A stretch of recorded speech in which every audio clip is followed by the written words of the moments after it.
മീഡിയാസിലേക്ക് സ്വാഗതം.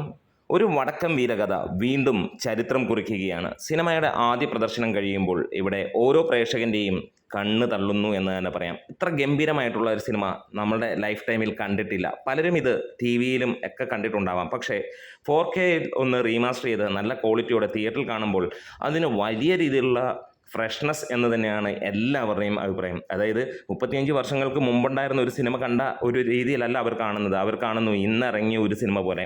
ഏറ്റവും കൂടുതൽ അതിനകത്തിൽ രസകരമായിട്ടുള്ള കാര്യമെന്ന് ചോദിച്ചാൽ, ഇതിനകത്തിൽ ബാലതാരങ്ങളായി അഭിനയിച്ച ഒട്ടുമിക്ക ആളുകളും ഇന്ന് ഒട്ടുമിക്ക എന്നല്ല, എല്ലാവരും മുതിർന്ന ആളുകളായിട്ട് തന്നെയാണ് നിൽക്കുന്നത്. അവരൊക്കെ ഈ സിനിമ കണ്ടു കഴിയുമ്പോൾ അറിയാതെ അവരുടെ കണ്ണുകൾ പ്രകാശിക്കുന്നതും ഒപ്പം കണ്ണുകൾ കലങ്ങുന്നതും നമുക്ക് കാണാൻ കഴിയുന്നു.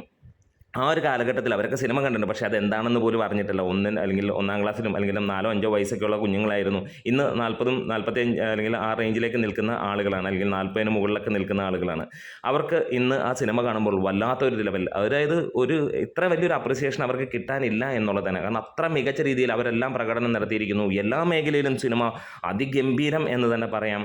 മൺമറഞ്ഞവർ തങ്ങളുടെ കൂടെയുണ്ട്. അവരുടെ പ്രകടനം കണ്ടിട്ട് അത്ര ഗംഭീരമെന്നാണ് പറയുന്നത്. ഇന്നൊന്നും കാണുന്ന സിനിമയോ അഭിനയവും അല്ല.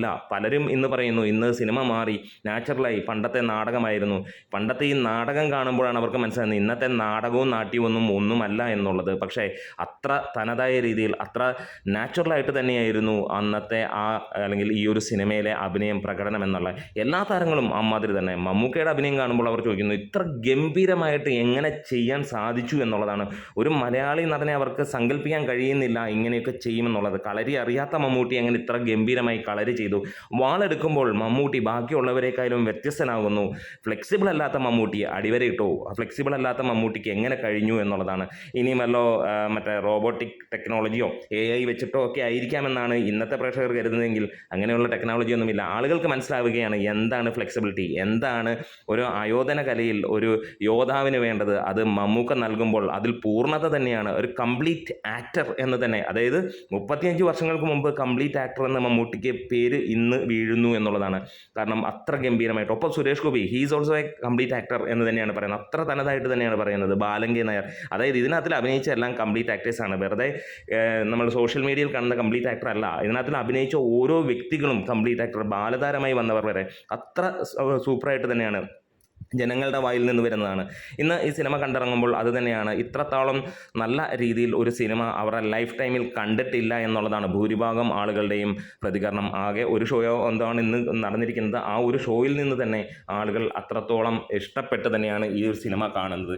എന്താണേലും ഒരു ചരിത്രമായി മാറുന്നു. ഒപ്പം ഒരുപാട് വിഷമങ്ങളും. വേറെ ഒന്നുമല്ല, MD ഹരിഹരൻ മമ്മൂട്ടി കൂട്ടുകെട്ടിൽ വന്ന ഈ ഒരു സിനിമയ്ക്ക് നമുക്ക് കാണാൻ കഴിയുന്നു ഇതിൽ ഒരുപാട് പേർ മൺമറഞ്ഞു പോയവരാണ്. പ്രത്യേകിച്ച് MD സാർ തന്നെ. MD സാർ ഇതിൻ്റെ തൂലിക ചലിപ്പിച്ചപ്പോൾ നമുക്കറിയാം ചതിയനായ ചന്തു നല്ലവനായ ചന്തുവായി മാറിയ കാര്യവും.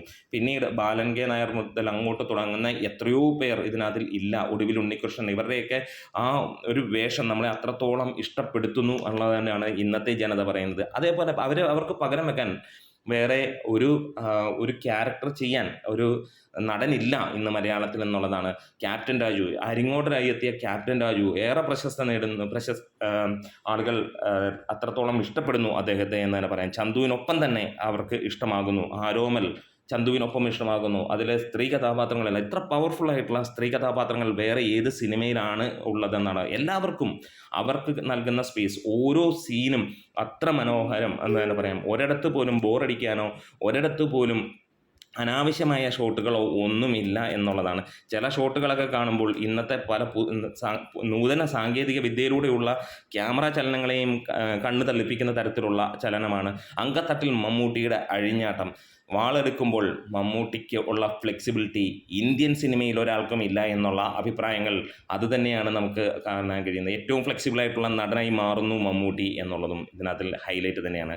അപ്പോൾ നിങ്ങൾ ആരെങ്കിലും ഈ സിനിമ ഇന്ന് കണ്ടിട്ടുണ്ടെങ്കിൽ തീർച്ചയായും നിങ്ങൾക്ക് ഒന്ന് കമൻസിലൂടെ വരാം. കാണാൻ പോകുന്നുണ്ടെങ്കിൽ അതും ഒന്ന് നിങ്ങൾക്ക് ആഘോഷമാക്കാം. നമ്മുടെ വീഡിയോസ് ഇഷ്ടമായെങ്കിൽ സപ്പോർട്ട് ചെയ്ത് തരണം. Green medias.